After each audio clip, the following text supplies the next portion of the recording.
ನಮಸ್ಕಾರ ವೀಕ್ಷಕರೇ, S9 TV Kannada ವಾಹಿನಿಗೆ ಸ್ವಾಗತ.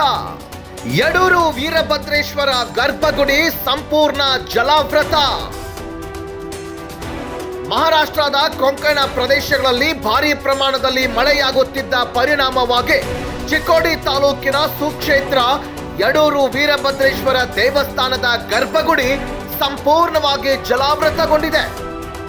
ಹೌದು, ಮಹಾರಾಷ್ಟ್ರದ ಪಶ್ಚಿಮ ಘಟ್ಟಗಳಲ್ಲಿ ನಿರಂತರವಾಗಿ ಸುರಿಯುತ್ತಿರುವ ಮಳೆಯಿಂದಾಗಿ ಕೃಷ್ಣಾ ನದಿ ನೀರು ಭಾರೀ ಪ್ರಮಾಣದಲ್ಲಿ ಏರಿಕೆಯಾಗಿದೆ. ಇದರಿಂದಾಗಿ ನದಿ ತೀರದಲ್ಲಿ ಪ್ರವಾಹದ ಪರಿಸ್ಥಿತಿ ನಿರ್ಮಾಣವಾಗಿದೆ.